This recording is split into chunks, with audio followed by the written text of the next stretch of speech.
thought of when I decided to write this film was just, what is the scariest way to tell this story? And I felt that I needed to make the Invisible Man mysterious. I needed to make someone other than the Invisible Man the central character, so that you would put yourself in their shoes. And then once I had that, I hit upon the idea of a female character escaping from an abusive situation, and it just felt really natural. It felt like invisibility was a good metaphor for that. I'm not an authority on that issue, on what it's like to be a woman escaping from a violent home situation or a toxic relationship, but I know that I can write with empathy, and I know I can do research, and I know I can collaborate with actors. Elizabeth Moss was a great collaborator.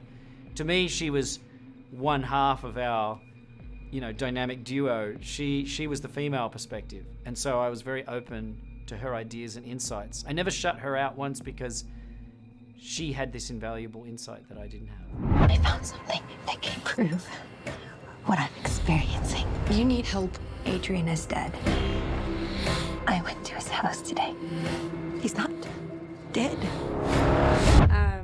I love telling this story from the female perspective and from the place of what happens if you flip it on its head and you put a woman at the center and you make it about the Invisible Man as the villain. And I think that was a really brilliant choice of Leigh Whannell, our writer-director. So I was really not only happy, I was incredibly flattered and honored that they wanted me to do it. I don't usually do big studio films, so for me this was really kind of exciting. Why can't we miss the opportunity to see the Invisible Man? There were two things that Lee and I were really trying to do with the film, the director. First and foremost, make it really scary. Give you that thrill ride, give you that classic scare, give you that jump out of your seat moment. Make the audience uncomfortable, make them wait for that scare. That was the first thing we were trying to do. That needs to be seen in a theater. That experience of that, the group collective experience of that is one of the reasons why we go to the theater. I saw Get Out in the theater. I try to see this kind of film in a theater because it's so much more fun. So that would be the number one reason. And then the other reason I think was really important to us was just establishing this character and this arc that I think represents a lot of people who perhaps are having trouble finding their voice and speaking out and being believed for something that has happened to them. I have a pile of ashes in a box that would disagree with you. He has figured out a way to be invisible. Only thing more brilliant than inventing something that makes you invisible is coming up with the perfect way to torture you, even in death. Adrian's true genius was how he got in people's heads. Don't come any closer. Hey! I'm not crazy.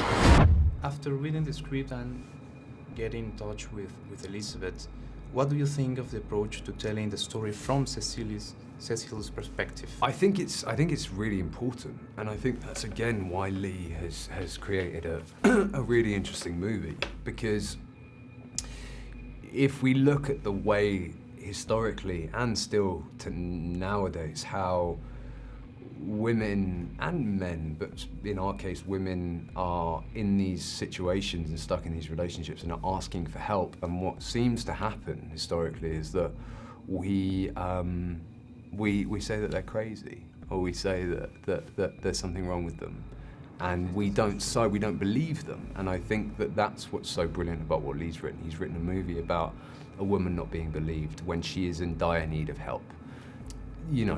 We don't need to tell us another story about a man. We've had so many. It's important that we're telling this story from the woman's perspective and what she has suffered as a result of this relationship. Please listen to me. You're saying the person trying to kill you is in the room right now, but we can't see him? He's listening.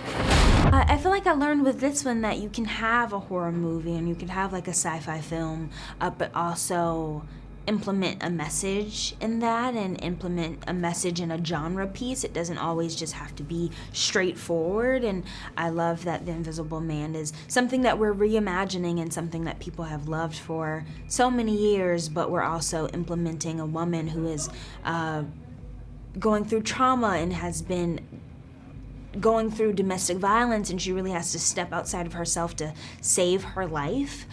So hopefully people will relate to it, whether they've gone through those situations before, unfortunately, or if they feel weak, they could feel a little bit stronger. Where are you? Where are you? Show yourself! Come on! Do it! There you are.